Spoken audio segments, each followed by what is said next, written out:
rady z námestova. Poznáte to tam?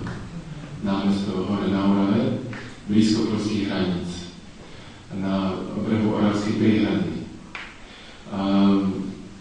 Len tak rýchlo, kedysi ešte ako mali v 8. ročníku na základke, ja som si tak povedal vnútri, keď som tak pozeral na svetovom šunie, ja som už od 5. ročníka, viete, si pamätám, to boli prázdniny, u nás boli naši sesterníci, oni sa nás starali.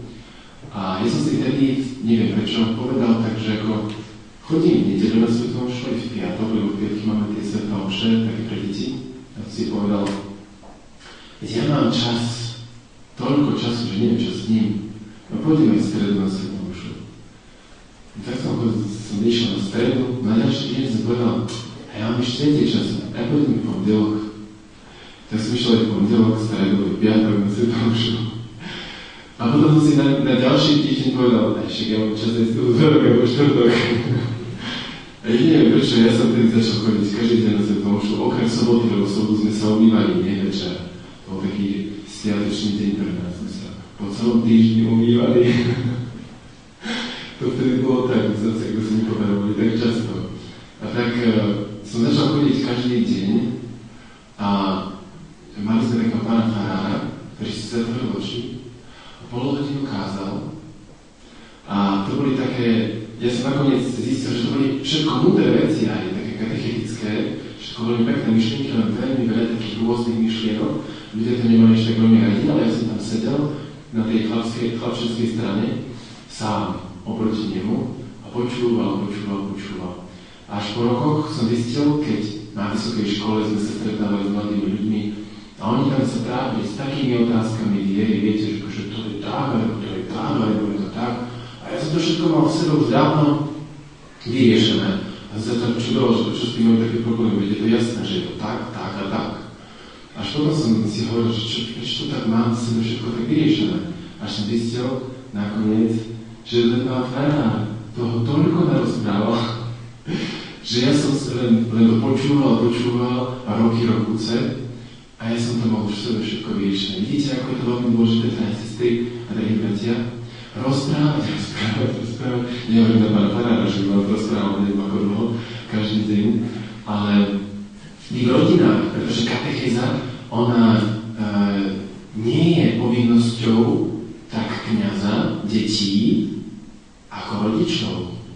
My sme teraz na Slovensku vzali túto katechézu rodičom do rúk, my, kňazi, sestričky, katechéti, a rodičia s radosťou pobežali, vy sa staráte naše deti a my robíme od rána do večera. Skoro na Pána Boha nespomíname v svojom živote, ani s tým nepočítame. A že to rozprávate Pánu Bohu, rozprávate o Bohu svojim deťom, tak zaujímavo, že keď otco príde domov z roboty, volite to tak je však, otco príde domov a povie len deti, ale povie deti, hneď zanechávajú všetky počítače, čo majú, internety, bežia od svojich mobilov a utekajú do domácej ruky, čak. A už sa tešia, čo im otec porozpráva o tom, ako prežil tento deň a čo Boh za svoj veľký zázrak. Tak si sadnú a počúvajú a otec rozpráva, viete, ráno som sa pomodlil tú modlitbu, čo sa vždy modlíme, viete, Pane Bože, ja som neschopný, nič nedokážem robiť bez Teba. Všetko, čo chytím bez Teba do rúk, to katrem. Duchu Svätý, prosím ťa, príď, naplň moju myseľ dnes, moje srdce, dušu, vôľu, telo, emócie, podvedomie, všetko, to tam daj do poriadku a cez mňa dnes hovor, cez mňa dnes konaj, cez mňa dnes miluj, odpúšťaj, lebo ja milovať neviem to svoju ženu bez Teba. Bez Teba len dokážem nadávať, kričať, ponižovať a s Tebou dokážem aj niečo iné. A keď ja chcem povedať bez Teba, že ju mám rád, tak ona to nepochopí. Pozri sa na mňa, tak zagáni. Ty. A už nechci ďalej rozprávať, čo hovorí. Takže, ale vy pekne hovoríte. Ty, môj milovaný muž. Ja ťa tak mám rád, je taký múdry, šikovný, áno. To je pekne, no, sláva Bohu. Budem tu posielať z Ruska ženy, nech sa učia, ako rozprávať svojim mužom. Lebo tam v Rusku otcov nemajú. Tam Rusku je to rozpadnutá, úplne rodina je úplne rozpadnutá. Ten model rodiny, že jeden otec a jedna matka, to veľmi ťažko nájdete. Nájdete, ale veľmi ťažko. Väčšinou v druhom, treťom manželstve väčšina, to skoro všetci. Druhé, tretie manželstvo, to skoro všetci. A normálne, tak ako väčšina, tretie, štvrté, piaté manželstvo.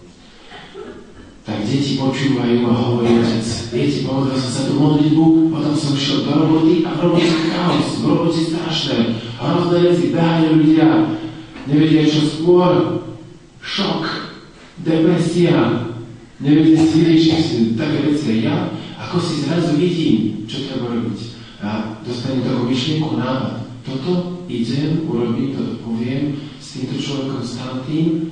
Úplne viete, ja som vám to už niekoľkokrát rozprával, podobne ako včera, proste Duch Svätý si robí svoje.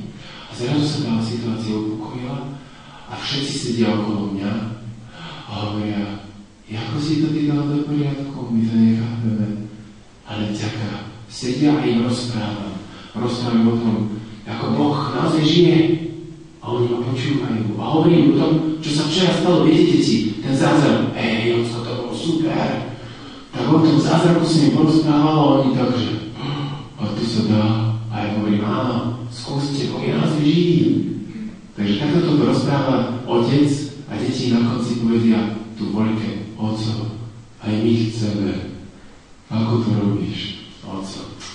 Tak a tak a tak. Začne rozprávať o Bohu, začne rozprávať o tom živom Bohu, ktorý je vedľa neho, ktorý je vedľa nich, ktorý ich objíma, ktorý ich tak veľmi miluje.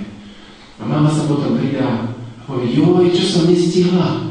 Som neskôr vyšla z roboty, porozprávam. Mama, ticho, nevyrušuj teraz otcovým práva. Otec je kňaz v rodine. Viete o tom? Rodina je domáca cirkev, to je podľa učenia cirkvi, a kňaz v tejto domácej cirkvi je otec. Nie matka. Nie matka má privázať deti k Bohu, ale otec, aj matku má privázať deti k Bohu a svoje deti. Pretože on v pokore sedí na kolenách, stojí na kolenách každý deň s plačom. Prosí Boha, Bože, úplne sa ti odozdávam, podriadujem sa ti, prosím ťa, chcem ťa poslúchať na slovo, lebo čo ja robím bez teba, to je hrôza. A ja nechcem byť hrozným otcom, hrozným mužom, ani robotníkom, spolupracovníkom. Ja chcem byť geniálnym otcom, geniálnym mužom, že ma všetci milovali. Aj na robote kamaráti. Kto by nechcel? Kto nechce byť geniálnou matkou, geniálnym otcom, geniálnym kamarátom, geniálnym človekom? Kto nechce? Zdvihnite ruku. Ja som vedel, že vy všetci chcete byť geniálni. Pravda? Vy chcete byť dobrí, tak svätí, že všetci sa budú na vás pozerať s takým ako na svätý obrázok. Chceli by ste? Ale tak dobrom. Ako na dobrého človeka, s ktorým je tak dobre sedieť, rozprávať. A budete si po 5 hodinách, to bolo 5 hodín, ja som si myslel, že to len 5 minút. Jo, tak by som ešte dostal, už musím ísť. Ďakujem veľmi pekne. Keby tak o vás rozprával človek, páčilo by sa vám to, že ľudia by s radosťou k vám prichádzali, lebo taká múdrosť ide z vás, taká dobrota, trpezlivosť, ktorú nikdy nenájdu. Páčilo by sa vám to? Áno? Ja si myslím, že to by bol taký zvláštny, nejaký chorý človek, ktorý by sa mu to nepáčilo. Komu by sa to nepáčilo, zdvihnite ruku. Ja som vedel, že všetci by ste to chceli. Treba sa správne pýtať. Niečo si sme len vyvíjať ruky. Čas v škole. Takže, drahí sestry a drahí bratia, naozaj je veľmi dôležité, aby sme si uvedomili, že ten najšťastnejší život, ktorý môžeme zažiť, je možný len vtedy, ak sa každý jeden z nás hlboko pokorí pred Bohom a s pokorou povie, Pane, ja bez Teba, veď som stvorený na Tvoj obraz a bez Teba, môjho originálu, ja som neschopný.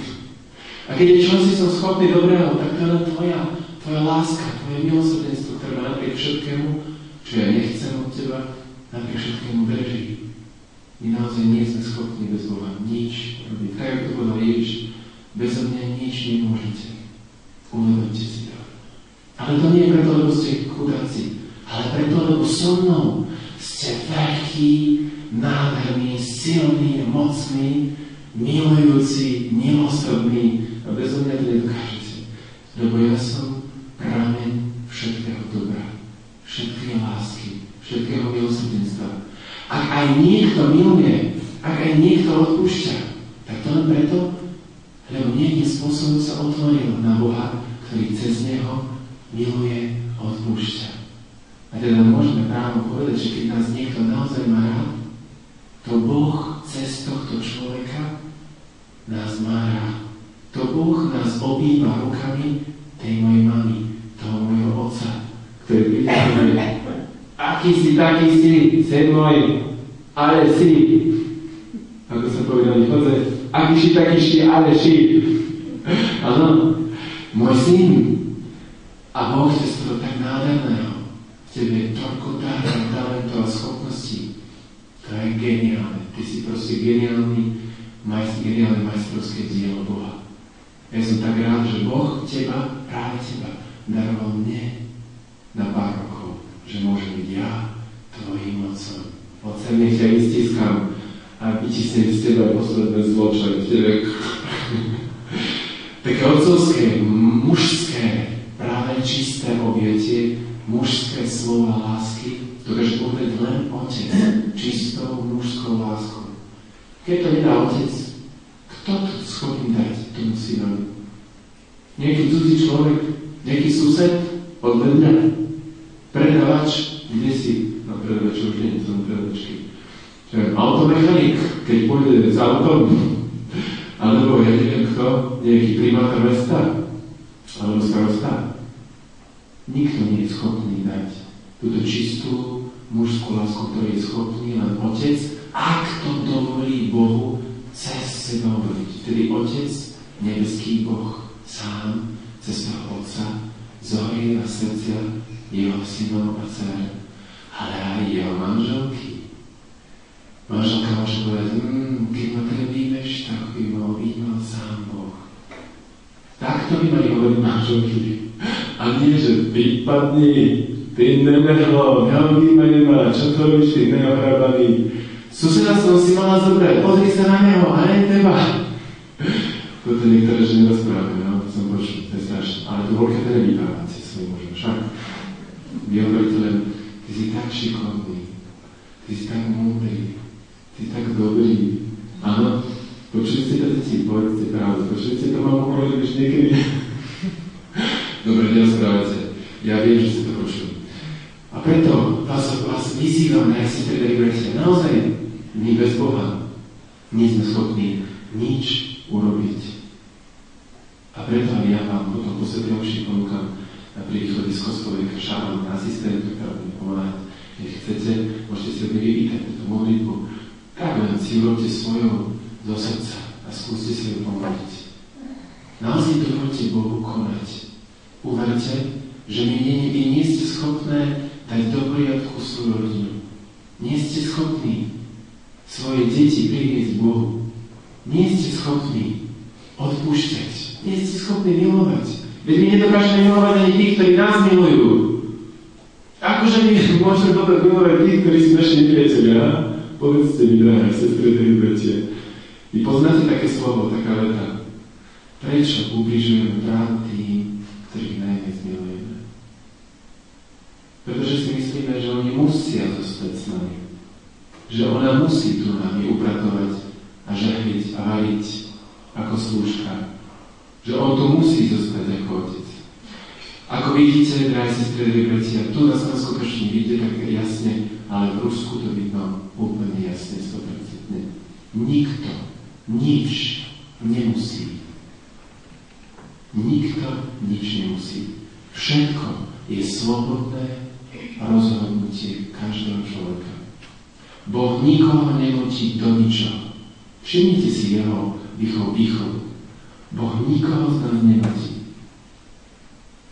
Uvedomili ste si to? My si často robíme, čo chceme.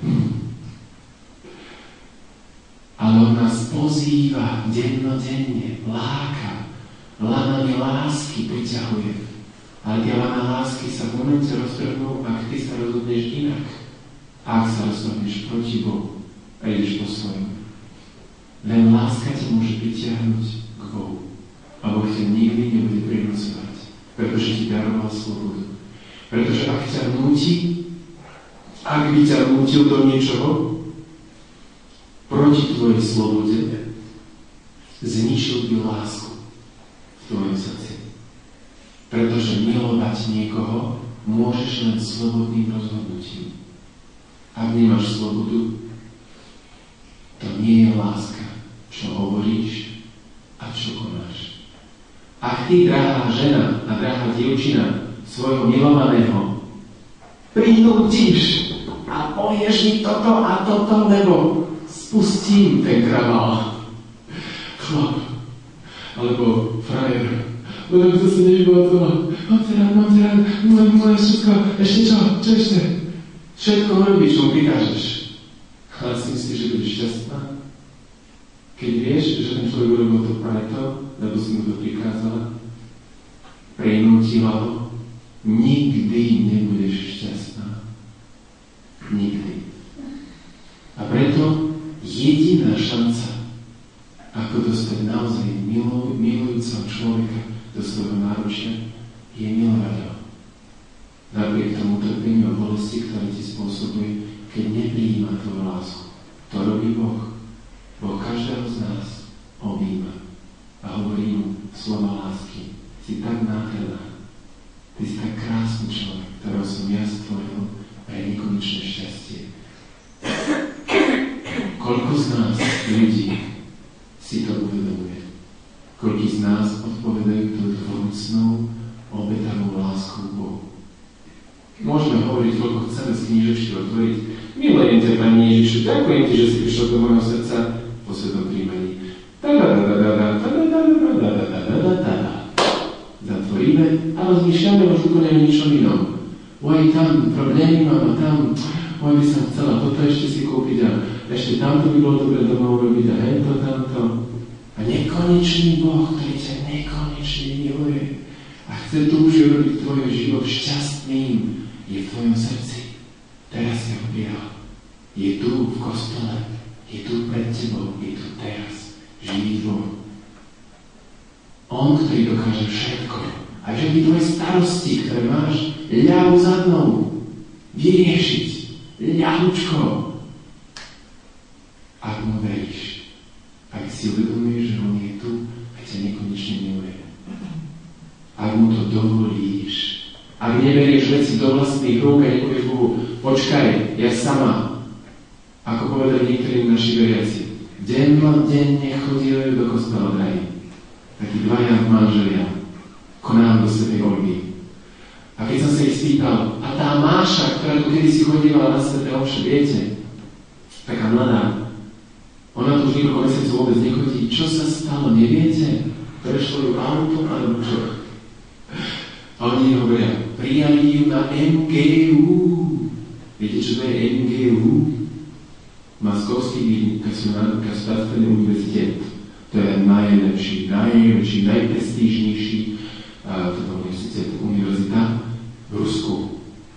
A to keď vás príjmu na MGU, tak to vy musíte pracovať, makať, učiť sa od rána do večera, od večera do rána, od rána do večera, každý deň, sobota, nedeľa, sviatok, piatok. To je jedno. Ak sa chcete udržať, musíte makať. Viete, Páter Robert, to tak chodí.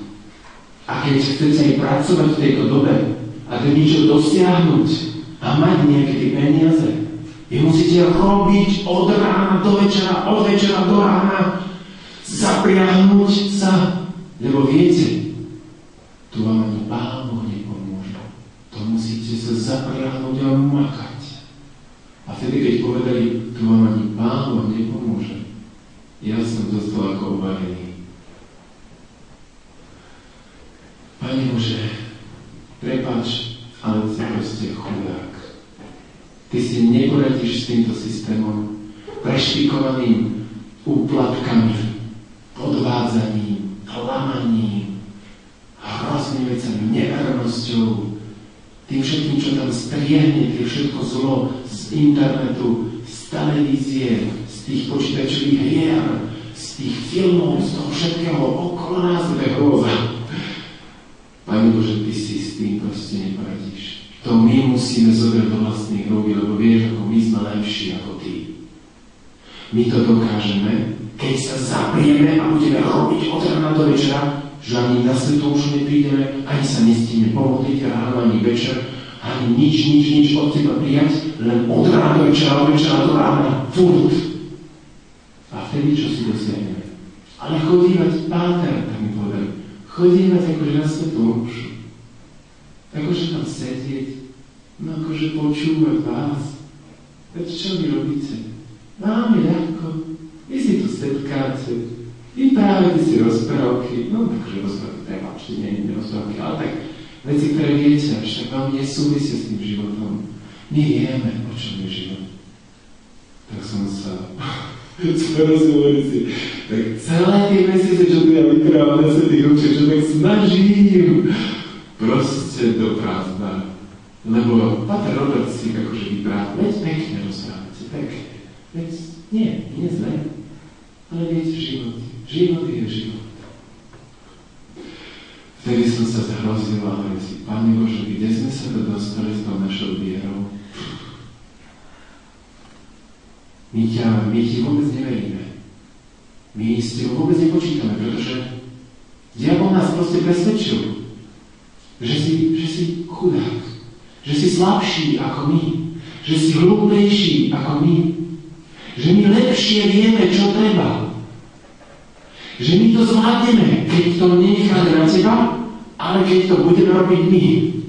Keď vôbec nepoprosíme od teba o pomoc, ani nepríjme od teba múdrosť tvoju, tvoj pokoj, tvoju lásku, tvoju trpezlivosť, tvoju pokoru seba obetovať. Nie, čokoľvek. A tvoju lásku. Keď zostaneme úplne oddelení od teba, my to zvládneme. A keď to akože sa modlíme, akože tam dávame celý čas, to sa nedá. To nezvládneme, akože takto. Prepáč. Nemám čas. Musím zachraňovať svoj život. Rozumiete, čo sa deje? My sme z Boha urobili sluhu, ktorého voláme len vtedy, keď si my už neporadíme. Keď si to zoberieme do vlastných rúk, všetko dorieme, lebo bez Boha nič nie sme schopní urobiť. Zničíme svoje rodiny a rozbijeme v rozhádaniu všetko, čo máme. A s Bohom by sa to dalo, ale my Boha nechceme. My všetko zvládneme sami. Všetko rozbijeme a potom, keď nám horí za vetami, vtedy už sa modlíme, keď je nám ťažko a hovoríme, Pane Bože, pomôž. Ja som si už tým neporadil, no možno, že ty, čo si s tým urobíš? No skús. Chápete, ako ponižujeme Boha, to je hrozné. Preto on toľkokrát neprichádza ako ten Dunčo, ktorého volá ten pastier, ktorý už nevie poradiť s ovcami. Boh to je pod jeho úroveň, to je pod jeho dôstojnosť. On pomôže, ale tak, že ťa nechá padnúť. Aby si v tom všetkom hlboko uvedomil, že takto dopadne každý, kto sa nespolieha na Boha, kto je nekonečne silný, nekonečne múdry, nekonečne trpezlivý, nekonečne odvážny a tak ďalej, tak ďalej. Ak je Boh Bohom, tak je Bohom len preto, lebo je nekonečne dokonalý vo všetkom. A my na ňo nemáme. Preto povedať Bohu, Bože, ty si oddychni, ja teraz zoberiem všetko do rúk a budem makať od rána do večera, prepáč, ale si to už nestíham. Je blbosť, je hlúposť a je katastrofálna chyba. A robíme ju skoro všetci. Vy tu voľke nie, lebo ja to vidím, vy ste skoro šťastní, skoro svatí, ale tam v Humenom, to keby ste videli, no dobre, nie Humenom, ale tam v Rusku, ľudí musíme od malička, ako maličké deti, musíme ako maličké deti, tých dospelých vo viere učiť. Lebo tá viera je tam 20 rokov katolícka. Pravoslavná trošku viacej, ale s pravoslavnou vierou vám nikdy nebudem rozprávať, lebo to by sme to boli do rána. A tá katolícka viera je len 20 ročná. Ako maličké deti musíme viesť pomaličky, trpezlivo, kročík za kročíkom. Prečo nedeľu musia prísť a mali by prísť? No nemusia, ale mali by prísť na svetú omšu. Prečo je to ťažký hriech? Až stále to musíme tak jemne a opatrne, lebo keby sme na nich naznačili to celé jarmo, ktoré máte vy tu na, lebo to už zvládate, vy ste už dospelí veriaci, vy už akože zjavu sa to všetko zvládate krásne, lebo to máte od svojich rodičov a tak ďalej, už to máte v sebe, ľahúčko. Ale keď sme to naložili na nich, to nestráte vieru. Oni utečú, oni nikdy neprídu. Sa jemnučko pomaličky, aby pochopili, že to, čo im cirkev dáva, že nie je nič ťažké, ale že im dáva život. Keď hovorí, príďte v nedeľu na svetú omšu, to nehovorí preto, lebo a komu ja budem kázať, a? Komu ja budem slúžiť svetú omšu, drahí veriaci? To akože čo, prečo nepríď na svetú omšu? A to len akože kvôli farárovi, aby to malo robotu. To naozaj kvôli farárovi. A nie kvôli sebe, pretože potrebujete načerpať pri stretnutí sa s reálnym Bohom, ktorý je tu reálne prítomný v Eucharistii, načerpať múdrosť, nekonečnú od Boha. Otvoriť sa a dovoliť Bohu, že dovolím ti teraz nasýtiť ma tvojou láskou, pretože ja už idem zahradu si toho svojho muža. Aj toho svojho syna. Keď mi ty nepomôžeš, Bože, keď ma znova nenaplníš, ja si skátujem celú svoju rodinu. Pôjdem do zemi a budem mať moc dní pokoj, ako hovorí. Zabijem ťa a budem mať pokoj. Odsedím si 2 roky, ako koľko bude. Toto robia ľudia, rozprávajú ľudia, ktorí naozaj už nemajú s Bohom nič spoločné. Ale ty nemusíš. Pretože ty vieš, že jediný zdroj hlbokej sily, pokoja a múdrosti máš v Bohu, a keď sa nenapojíš a nečerpeš stále v pokore od Neho a nedovolíš jemu cez seba konať, ty rozbiješ a zničíš všetko to najcennejšie, čo máš. Tým, že si myslíš, že peniaze sú tie najdôležitejšie. Kariéra, moc, sláva. A ako mi povedala jedna dievčina, už trošku taká, 28-30 rokov, hovorí, Páter Robert, ja som dosiahla tu v Moskve všetko, po čom túžia všetci v tejto dobe. Mám zamestnanie, v ktorom zarábam obrovské peniaze, o ktorých sa ani nesníva. Možno aj ľudia na Slovensku. Viete, tam majú také platy, že to vás môže snívať. 150 000 za mesiac. A niektoré bez 100. A čo vy s tými koľko zarábate? 10 000 zarobujete? No? A ona dosiahla proste všetko. Má kariéru, má obrovskú moc, takú, že nemajú ani chlapi poriadne takú moc tam v Moskve. Slávu, že všetci sa aj boja a všetci tleskajú a pozývajú. Ale ja som tam na tom vrchole zistila, že mám všetko. A povedal som si, veď sa raduje. Veď buď šťastná. Snažila som sa veľmi zo srdca byť šťastná, vytlačiť to nejako. Nič. Veď máš toto, veď sa raduj. Trošku to poradovalo a koniec. Hovorím, tak čo musím ešte viacej zarobiť? Tak ja už neviem, ako viacej zarobiť, to by som musela kradnúť.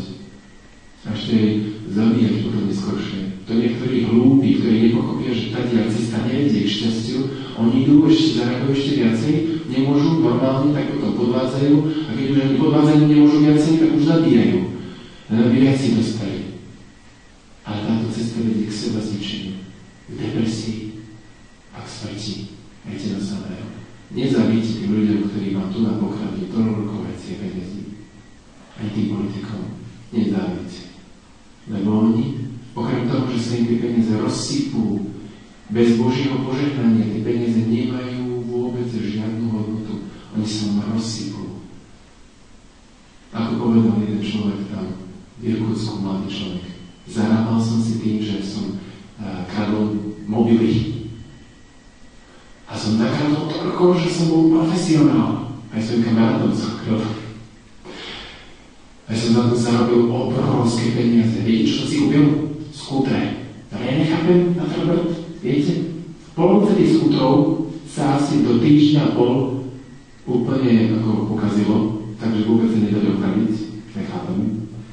Polovica z nich na tej polovici do týždňa boli havárie také, že sa úplne zničili tie skutery. A tá posledná časť, čo bola, to mi ukradli. Nič mi nezostalo, chápete, Pater Robert, čo to je? Ako to? Čo to je? A ja hovorím, drahý môj, to sú tie tvoje zarobené peniaze. Bez Božieho požehnania si ich mal. Na tých peniazoch bolo zlo. Ľudí, ktorí potrebovali hneď potom, ako si to ukradol, zavolať. Lebo človek zomieral. A oni nemohli. A ten človek zomrel. Možno aj kniaz by prišiel, keď by bol v nemocnici, zachránila by sa duša. Toto je na tebe zodpovednosť za túto dušu, za tohto človeka. Druhý človek mala volať manželka a povedať mu, viete, napriek všetkému odpúšťam. Nedovolala sa. A rozpadla sa rodina. Deti nemali otca celý život. Nešťastné. Toto všetko je na tebe. A ďalšie. Nerozprávajte. No ale nestrašte ma. Ale ja ťa nestraším, drahý. Ja ťa len rozprávam, aká je realita. Čo je pravda? Ja ťa nestraším. Toto všetko si narobil ty sám. Vážne? Ne. A čo mám robiť? Čo mám robiť? Hovorím, teraz už je neskoro, drahý. Ale Boh ti dáva šancu. Musíš sa kajať. A kajanie a pokánie je také, že ty musíš teraz robiť opak toho, čo si robil. Rozdávaj. Keď si kradol, rozdávaj. Vedeli, áno, aj z toho málo, čo ti zostalo. Nech to cíti na koži tvoje telo a tvoja duša. Staň sa chudobným a rozdaj všetko. A možno takým spôsobom aspoň trošku zmierniš následky toho zla, ktoré si spustil tým obrovským zlom, ktoré si robil. A modli sa, aby to zlo, ktoré teraz prichádza na teba zo všetkých ľudí, ktorým sa to dostalo, aby ťa nakoniec nezničilo a nepriviedlo k tomu, že ty stratíš všetko. Ale pamätaj, že aj to zlo, ktoré prichádza na teba, lebo ty sám si ho spôsobil, je len liekom na to zlo, ktoré si urobil, ty si sa zastavil, aby si ho ďalej nekonal. A tak táto žena, táto dievčina mi hovorí, na tom vrchole som si uvedomila, že ja už nemám čo urobiť ďalej, neviem čo urobiť ešte viac, aby som bola šťastná. A keď som si hovorila, tak keď už neviem čo, o čom vlastne je ten život, keď nemôžem dosiahnuť šťastie. A chcela som sa zmárniť, zabiť. Nechcela som už chodiť do tej roboty. Všetci tí podvizovači okolo mňa, tie peniaze prekliaté, hovoriť, mám ich, všetko mám. Ale na čo to všetko je, keď nie som šťastná? A ona sa chcela zabiť. Rozumiete to? Ľudia, ktorí majú všetko, oni sa necítia šťastní a preto sú skončiť svoj život. Preto prosím, nežeňte sa za tým, čo vám nikdy neprinesie šťastie. Boh vám dá aj peniaze, aj moc, aj slávu, ak ich budete vedieť využiť na dobro. Ak ňou budete vedieť, a tými peniazmi budete vedieť milovať a preukazovať lásku ľuďom okolo seba, na konať dobro, milosrdenstvo. Rozumiete? Veď Boh má všetko v rukách, aj všetky peniaze. On ich dáva každému, komu tieto peniaze pomôžu. Len jedno samozrejme hlavné je otvoriť sa a povedať mu, dovolím ti, Bože, konať cez mňa a urobiť ma šťastným, lebo ja sám neviem, ako byť šťastný. Ja to nedokážem. Ale ty vieš, lebo ty si Boh.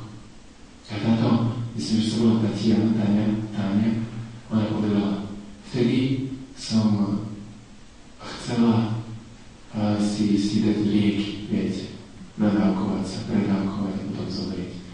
A ako som už držala tie lieky v ruke, spomenula som si na babku, ktorá mi hovorila raz o Bohu a povedala, dcera moja, teda vnúčka, keď už bude najťažšie, zavolaj na Boha.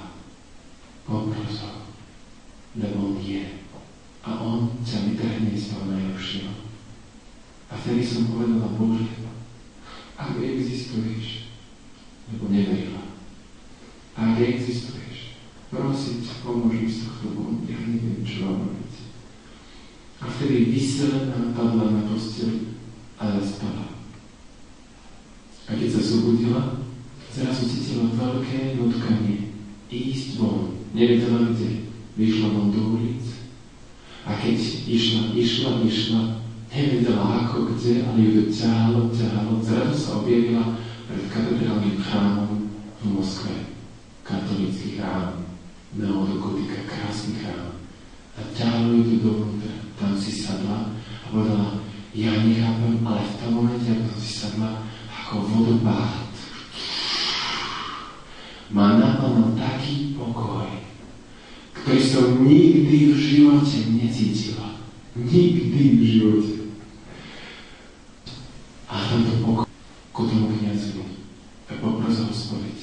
Spomínaš si, babka ti jej to hovorila, že jediné, čo ťa očistí a uzdraví tvoju dušu, je spoveď, ktorý Boh očistí tvoju dušu a on jediný to má. Jediný to dokáže.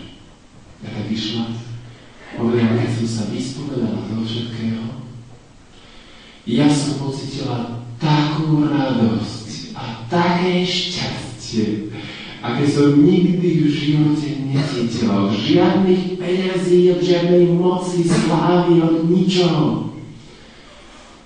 A ja som si povedala, toto je to, po čom túžila moja duša.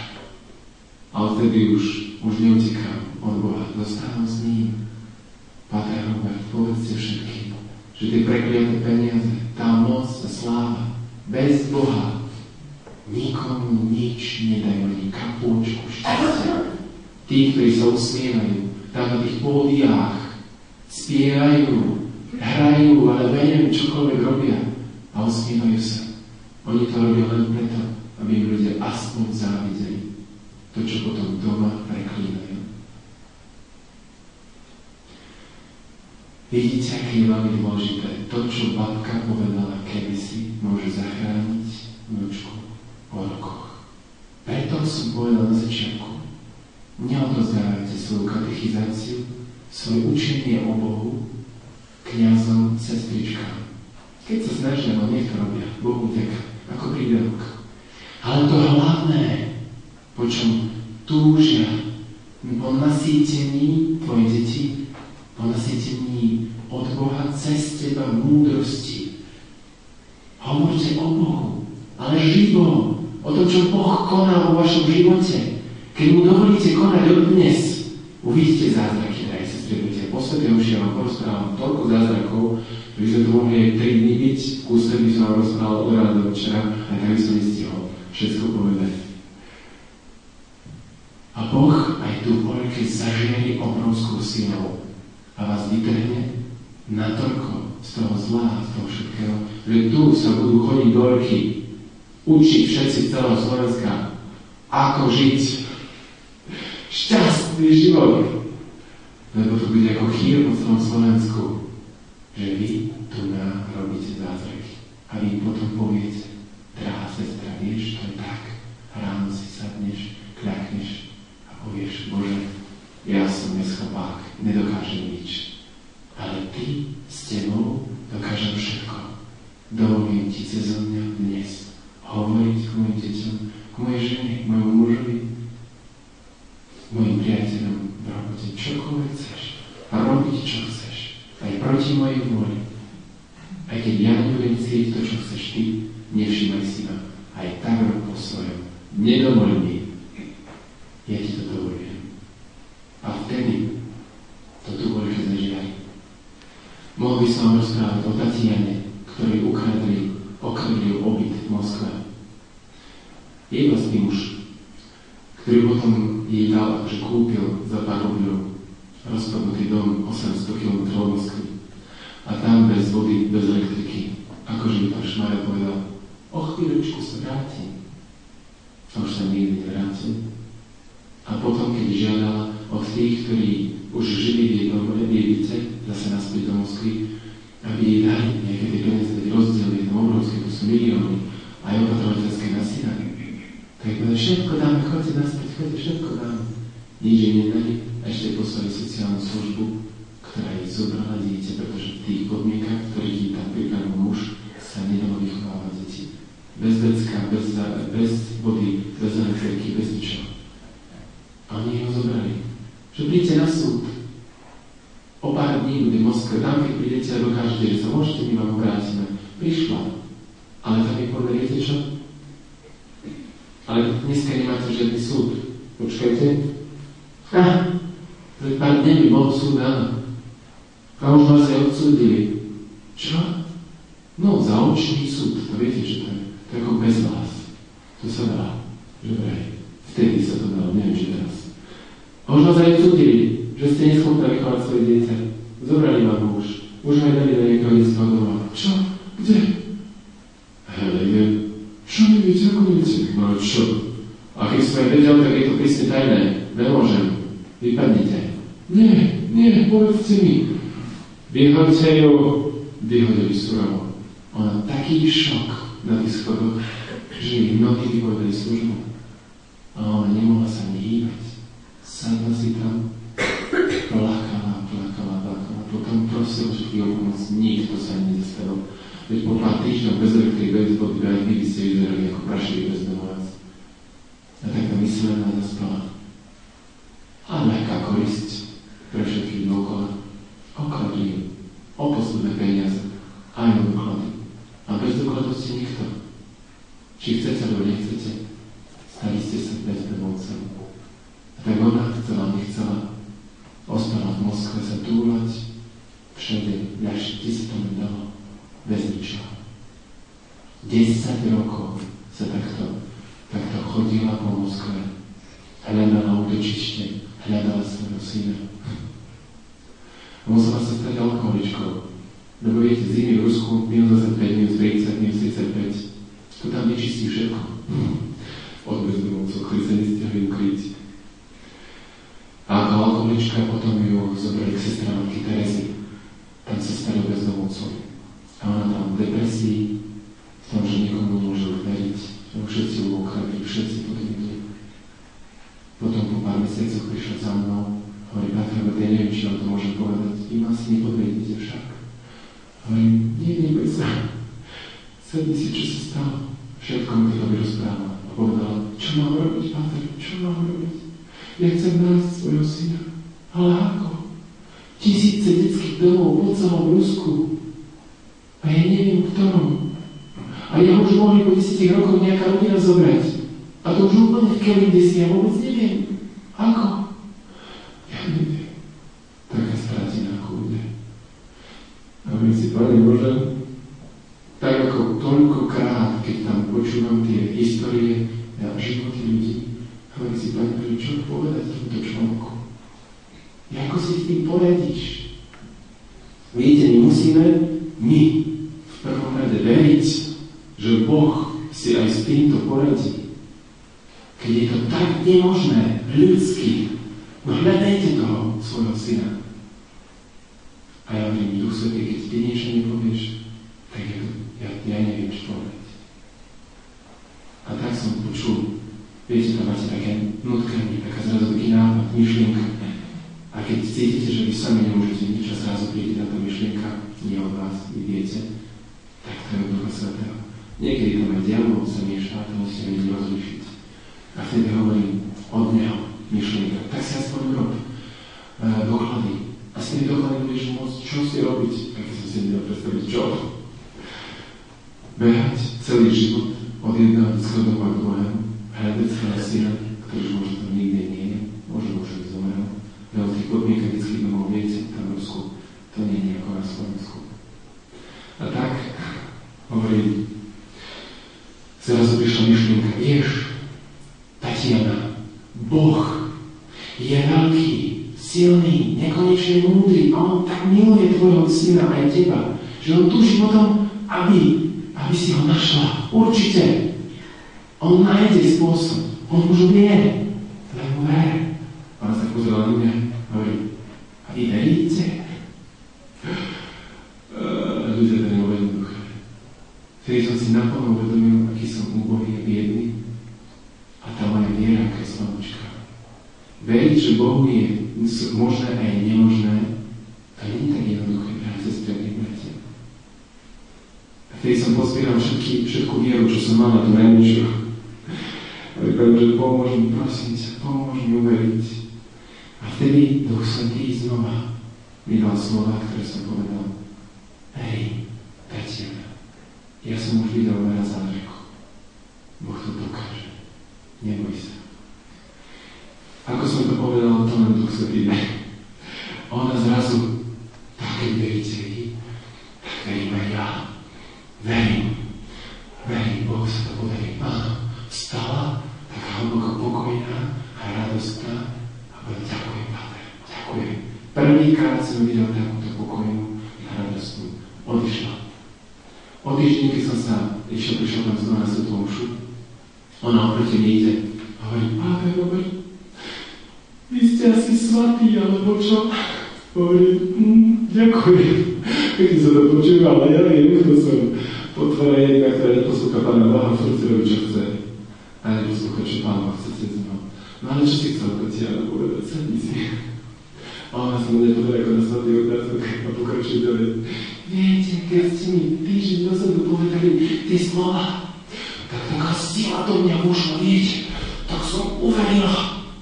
A v tom momente taký veľký pokoj a ja som vedela, čo robiť.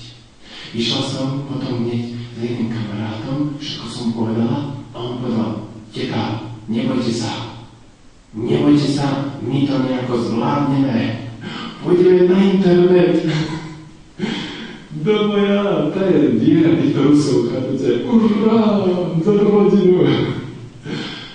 Ja hovorí, že ako sa volá ten váš syn? Viete, to je taká sociálna sieť, to je niečo také Facebook, alebo v Rusku, viete, na vlastníky.ru, ako spolužiaci. Že tam sú všetci.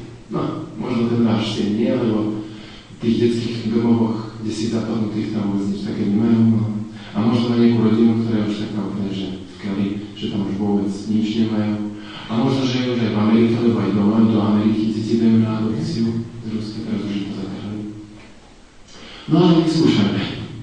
Neboj sa, len ver, napíš Alexander a dal svoje prízvisko, ako keby bol stále jej. Chápete? To je viera.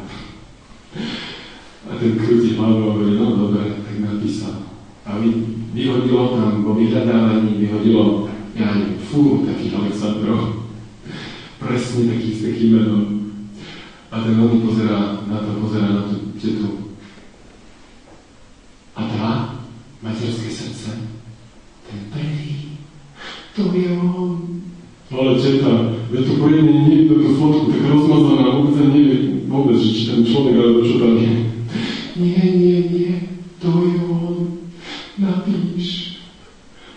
A už čaká a hovorí, ja som tvoja mama. Zavolaj mi. A telefon. Ten sa pozerá do teba, pozerá na to, kýva hlavou, napísal, odoslal. A ona si sadla a čakala ako starenka v rozprávke na zázrak. Viete si to predstaviť? Proste obrovské Rusko. Neviete vôbec, kde ten človek je. A vy čakáte, že sa nájde. Deň čakala. Na druhý deň jej volá telefónom jedna žena. A rozšúvená. Čo? Vy? Jeho matka? Ja som jeho matka, ja sa o ňo staram. Čo je také sprostnosti vyprávate? On, prepáčte, ale viete, a všetko vysvetlila. Rozprávala ten svoj príbeh ako mne. Tá žena stíchla, počúvala, nezavesila, počúvala a ťažko dýchala. Nakoniec, keď skončila, ona začala koktať. Vy? To není možné. Vy ste jeho matka? Ja som ho našla 8 rokov dozadu v jednom zapadnutom detskom domove z Úžaja. Som si povedala, taký krásne dieťa, nesmiem ho tu nechať. Zobrala som ho a 8 rokov som ho starala. Tak som chcela, aby mi povedal mama, a on furt len teta. On vás mi furt rozpráva. On si všetko pamätá, čo ste mi hovorili. Všetko. A hovorí si tak často, nájdem tú svoju mamu. A neviem ani, kde je. A vy ste tu. Jako to je možné, že vy ste tu? Hovorí ona jedinú otázku, ktorú jej dala. Môžem sa s ním stretnúť? A hovorila mi, som mal taký strach, že ona mi povie, nie, ja som jeho matka, ja som ho vychovávala. A nikdy v živote ho už nenájde, pretože to bola jediná šanca. Oni môžu byť úplne desi. Strašne ďaleko. Aj boli ďaleko. A ona čo myslíte, čo povedala? Ale vy ste ho nedali len tak z ruky, lebo sa vám nechcelo vychovávať. Vám ho ukradli. Samozrejme, príďte. Páne Robert, ja sa vám si stretnúť, čo mám robiť? Ja si zapokoj sa. Tako s malými deťmi musíte, pomaličky. Ja chcem ešte nemôžem stále mi rukami prídať. Ja som rozmýšľal, viete, zlatú reťazku mu priniesť s takým zlatým krížom, ale to stojí veľa, viete, ja nie som takú lacnú, ja chcem takú krásnu. Aby vedel, že si ho vážim a tak ďalej, viete, ale sestričky nechcú dať moje peniaze. Lebo viete, akože neviem prečo, čo mám robiť, dajte mi. A hovorím, Tatiana, pokoj sa. Ak ti sestričky nechcú dať peniaze, oni vedia prečo. Vieš dobre, že ty si alkoholička. A keby ti dali veľa peniazí, ty im môžeš vôbec nedojsť k svojmu synovi a skončiť zase v tom bezdomskom živote. Dôveruj Bohu, že on vie prečo. To najcennejšie si ty, tvoje srdce, tvoja láska a tvoja viera v Boha. Daj mu túto vieru, pretože ja si myslím, že tá žena mu ju nedala. A to je to najcennejšie, čo mu môžeš dať. Neboj sa, choď. Ona sa znova upokojila. Dobre, ďakujem, Pane. To prvé stretnutie bolo tak nádherné ľudia. Ona mi to rozprávala, my sme plakali. Ona mi viete, on je taký, ako som ho vychovala. Taký dobrý, taký pokojný. On sa tak rozdáva.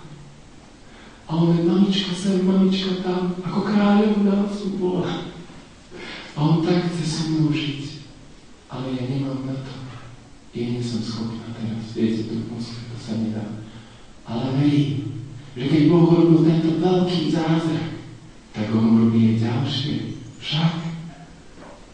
Samozrejme, ale viete, keď to viere vás prosím, pomôžte mi tiež. Modlite sa za tú Tatianu, za toho Alexandra jej syna.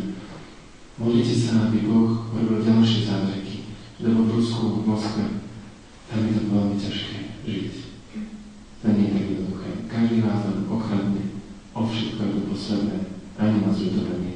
Je len málo ľudí, ktorí sú ľuďmi. Je len málo ľudí, ktorí zostanú ľuďmi.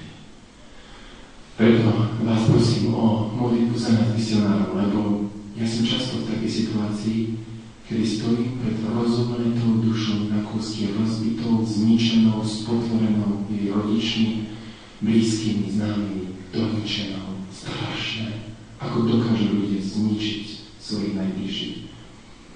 A keď mi ten človek rozpráva, ja som v úžase, takom hrôze, a my si, Pane Bože, čo ty chceš s týmto urobiť? Ako sa tento kus mesa dá dať do poriadku, ja neviem. A len keď uverím, že Bože, Tebe je všetko možné, vtedy začne Duch Svätý hovoriť a ja ani sám neviem, čo hovorí. Ale tie slova tú dušu postupne dostávajú do takého stavu, ako keby ju kriestili na novo. Ľudia zničení, dobití, odchádzajú do svojej spovede, do stretnutia, rozžiarení, pokojní, šťastní, veriaci, že Boh ich miluje. A ja nemôžem povedať, že to ja musím pokojne povedať, Bože, ja nedokážem nič. Ja som len úbohý, biedný, hriešný bez Teba a s Tebou dokážem všetko. Aj to nemožné, lebo to budeš robiť Ty cez mňa. Amen. Počilo, že sa to stalo jedným zo symbolov Ruska. Ale starodávne Rusy nám trošku vôbec nepoznali. Chápete? Ja som bol v šoku. No odkud poznali, no samozrejme, to je starodávne.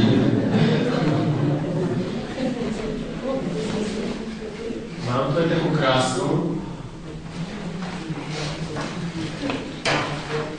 najväčšiu, najkrajšiu matriošku, ktorú mám ja. A tam do ruky nedám, nedávajte sa. Vám len ukážem.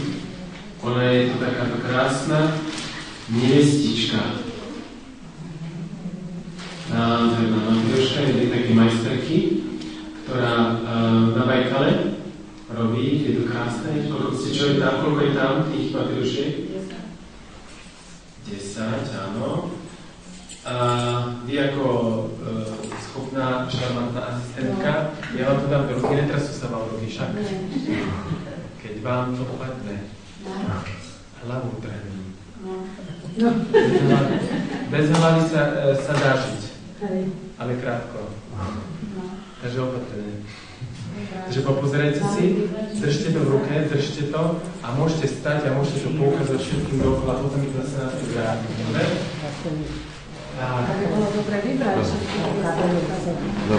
V Rusku existuje veľmi veľa národov a národností, asi 160 národov, rôznych národností. Jeden z tých národov sú Buriati. Oni žijú na východnom brehu Bajkalu. Bajkal je obrovské jezero na juhu Ruska, pri Mongolsku, ktoré obsahuje si 20% všetkej pitnej vody na celom svete. Je hlboké, čo myslíte koľko? Že to je zodpovedné. 50 metrov. Viacej? 100? Si predstavte, 4 metre a púkajú vám bubínky, už to nemôžete zvládnuť. A predstavte si 100 metrov do hĺbky. Predstavte si 500 metrov do hĺbky. To už je taká obrovská tiaž, tony vody nám dáva, že vás roztlačí zvnútra. Nás rozpučí na kusky. 1000 metrov do hĺbky, predstavte si, že ste v tejto hĺbke 1000 metrov hĺbky. Predstavte si 1500 metrov do hĺbky. A ešte stále nie ste nad Bajkalom. 1680, tak sme hovorili najnovšie výskumy, oni sa stále predlhuje, toto jezero, lebo je tektonické, dve platne na sebe, stále do seba zapárajú viac a viac postupkové, pretože sa má pri škrtoch zemetrasenia, stále zemetrasenia, takže aj náš chrám musí stáť na ložiskách a musí akoby tancovať. Keď je zemetrasenie, tak on tancuje ten chrám, preto je takýto trošku dopraskaný, ale keby nebol na tých ložiskách, tak sa úplne rozpadne. A všetko tam musí takto stavať. Aj cesty, aj všetko sa takto rozpadá. A ešte tam aj teploty.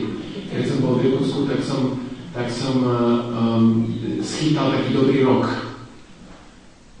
V zime tam bolo asi 2 mesiace v kuse, alebo 3. Dajme tomu, radšej 2 mesiace teploty, stále teploty, minus 48, minus 45, minus 40, cez noc, minus 43, 45 a severnejší minus 50. Takže to bola zábava. Keď som išiel k lekárovi, každý deň som musel chodiť, lebo som dostal, z prechladnutia ďakujem pekne, z prechladnutia som dostal, to tam veľmi rýchlo, dostanete a to tam skoro všetci tak majú každú zimu. Taký velikánsky, to už môžete spokojne položiť tak na zem. Na pozeranie. Ale najprv som mal celý jeden kufor, ale už som to všetko predal, kým som prišiel ku vám. Takže na budúce hádam vám dostať, keď to prejem. Ale vy to máte blízko, vy to máte na pešky, možno skúpiť, nie? Nie? No tak skúsim na budúce zobrať z Ruska, možno prinesiem. Tak, keď som išiel k lekárovi, tak som sa zatačoval celý, všetko som si proste, som sa naoblíkal, minus 38 ráno, až keď vietor fúka, tak to bolo celé. Oči si už nemôžete zakryť, musíte sa pozerať dopredu, nie? No tak som mal oči odkryté, ale to bola jak ihlice do vás. A ako som si zatvoril oči, viete, to vám chlípkajú oči, to stále, furt. A zrazu, keď som tak zafúkal vietor, ten mráz sa oprel do mňa, tak zatvorím oči, keď nemôžem odlepiť. Normálne nihalnice mi zamrzli. Viete si to predstaviť, že klikajte očami, zrazu nemôžete otvoriť oči, lebo nihalnice bude zamrznuté. A oni si zastavil sa, ale som nechcel niečoho rýchnuť. A my si, čo robiť? Čo by vás napadlo, ha? Mňa napadlo, ruky mám teplé v rukaviciach, tak som vyťahol ruku, že si to prstami takto urobím, nie? Roztopím v tom teple svojich rúk, nie? A ako som roztápal tie myhalnice, ten vietor, minus 38, ruky mi tak zamrzli, že som rýchlo si zasadnul do rukavice, ale som to nechal otvorené oči, som stále s otvorenými očami, ale to nemôžete, nevydržíte dlho, tak zase klip, ale som zase nemohol otvoriť oči, tak som zase... To zábava. Bolo to tak zábavné i zaujímavé, nikdy sa mi také niečo nestalo, že normálne som si zaľúbil tú zimu, normálne také extrémy.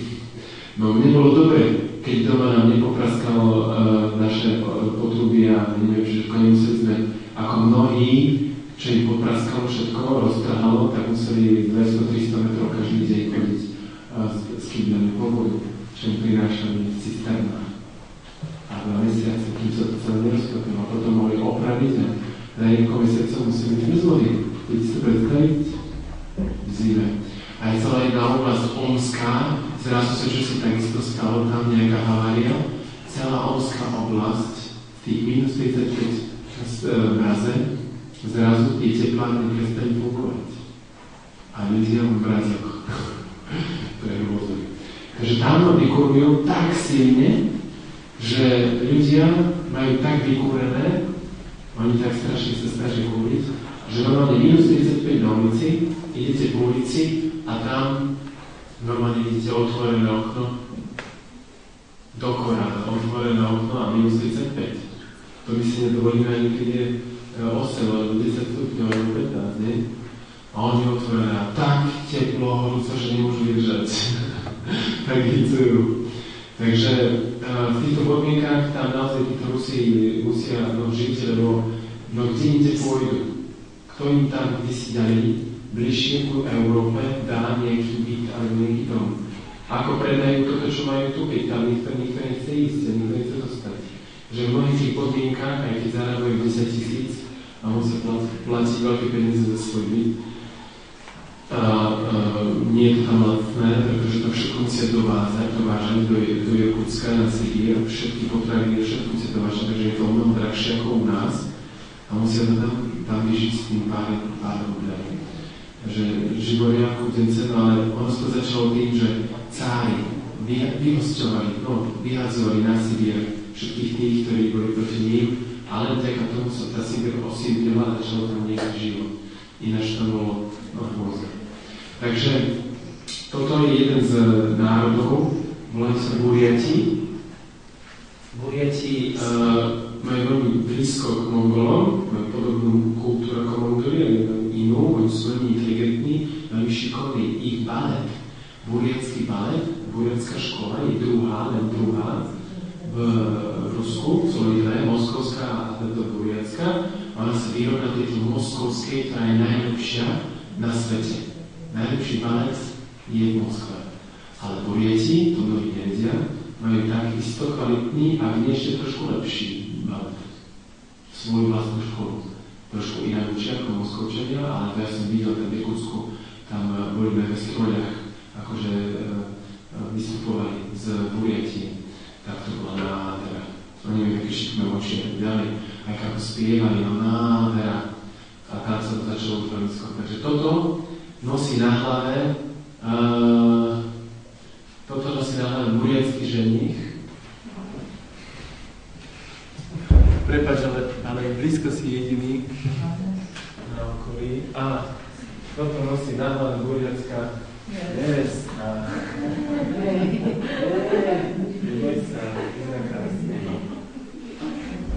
Môže sa postaviť a postavte sa, ukážte sa všetkým, ako to vyzerá. Nebojte sa, postaviť sa, ukážte sa všetkým. Tam, niekto vidia, nebojte sa, ale to krásne vyzerá. Každé dievča, žena, ktorá sa to dá, tak vyzerá veľmi pekne. Skúšajte si to. Môžem však pýtať, ďalšími si to vyskúšajú. Sa mu to asi zapáči.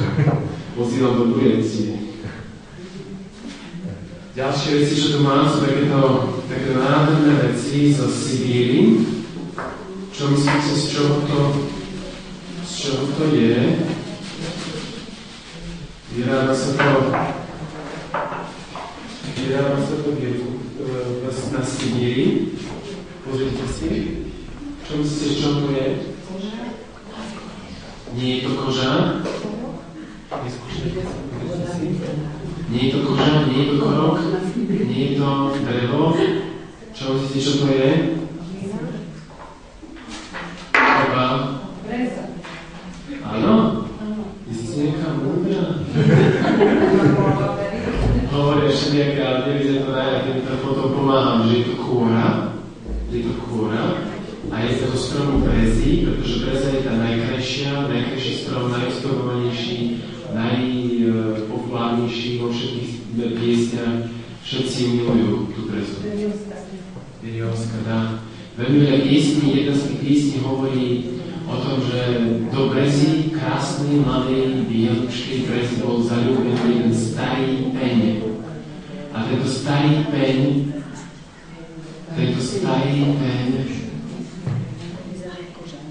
to už môžete nechať do rúk, to už nie je také cenné, to už môžete každý sám, spokojne, si to pozerajte, dajte ďalej a tak ďalej, dobre? A tento starý peň, čo sa spieva v tejto piesni, bol zaľúbený na toľko, že každý deň spieval tejto breze pieseň nad riekou. Ale raz ju vypočul a táto pieseň hovorí: Bielučka moja krásna breza, ja ti ma tak milujem, pretiahni mi svoju vetvičku, lebo bez lásky ja sa strácam a ja zomieram. Prosím ťa,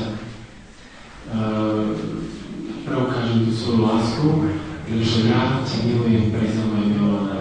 A potom počul to jeden vietor, a vietor bol frajer tejto brezy, a on naštvatý sa oprel do tohto pňa a začali bojovať. A v tejto nerovnakom boji tento pň sa rozpadol na kúsky. Ale zostala po ňom táto pieseň. Mileja Diosa, ja ti ľúbim, vraťaní neviedku svoju konkujú. Bez ľubí i lásky prabagaluja. Mileja Diosa, ja ľúbim tebia.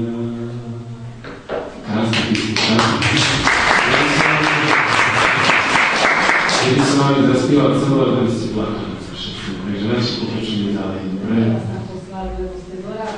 Som rádi, no. Tam máme snehu kopec ešte viac ako v Rusku.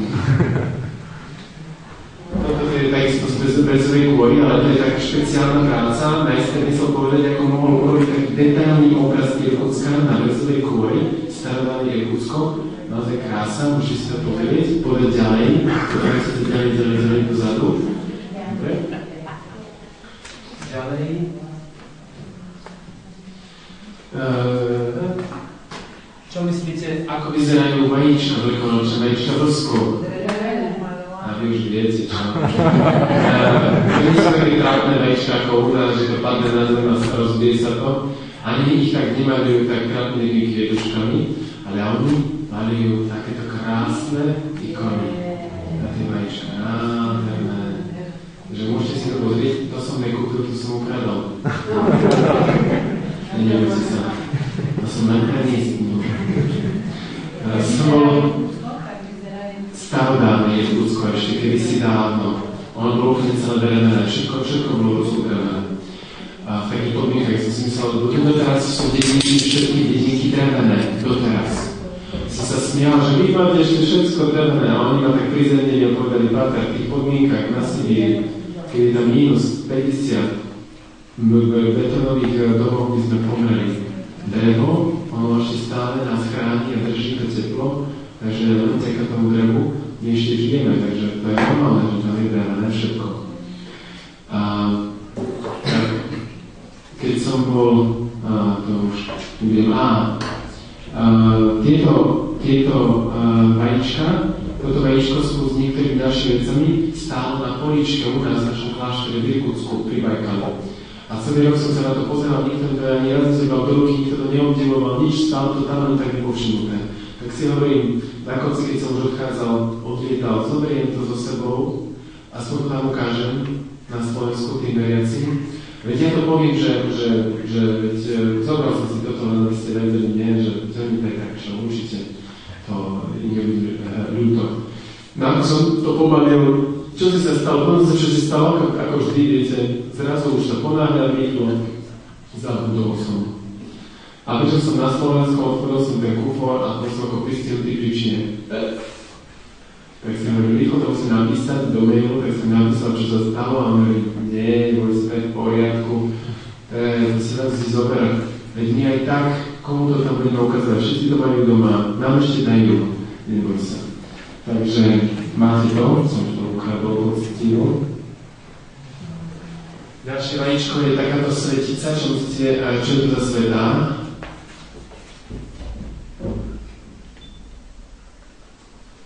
No. Čo je to za sveta?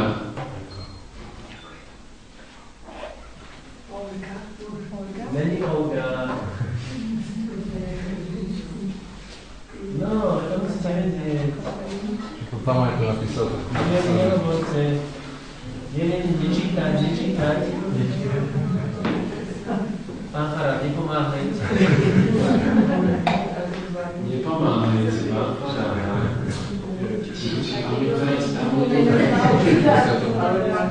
No čo? No ale aká?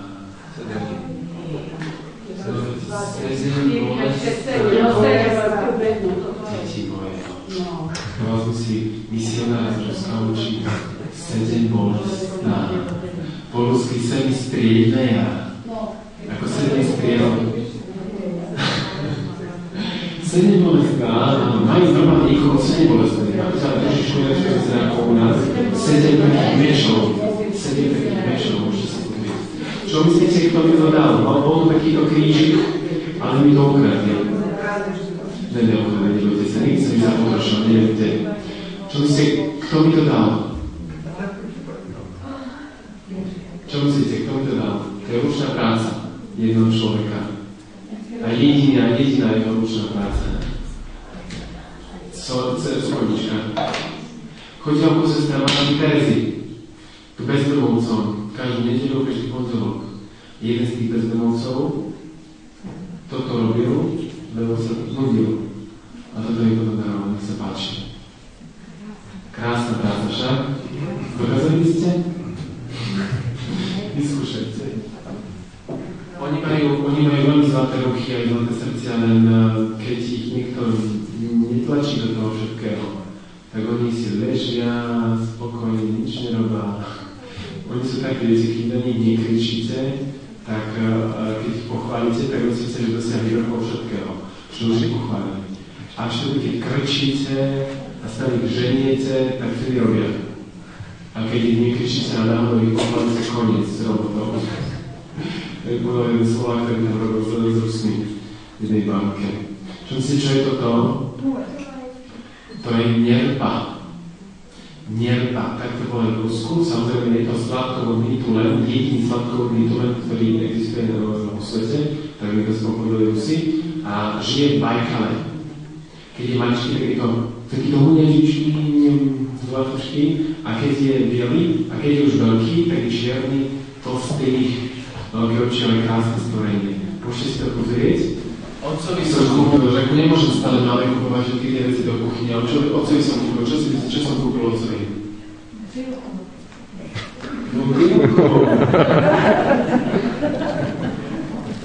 A viete, že má pravdu? Loskačku oblenou brezovou tvorou. Prosím vás, neotvárať, nepiť. Metovalko. Môžem vám veriť? Sľubujete? Môžete. Ja vám neviem. Nie, ja som milosrdný. Ja som nie, že som to vypil, ja som to vypil, ale to už nebolo. Takže môžete si pozrieť, je to sklo, opatrne. Vám som mu niečo dával? Ďalšie Sú takéto fotografie z Bajkalu, my sa to všetci pozrieť, ako tam krásne vyzerá, a takéto fotografie zo správou. Nádherné veci. Opa. Ďalšie je chachlanská keramika. Chachla mali dedinka, ktorí sa začali vyrábať tie krásne veci, nádherné. Je to drevo, samozrejme, čo iné. Každá farba sa nanáša osobitne, každá farba sa vypaduje veci osobitne pri špeciálnej teplote. Táto zlatá nie je naozaj zlatá, ale je to len kombinácia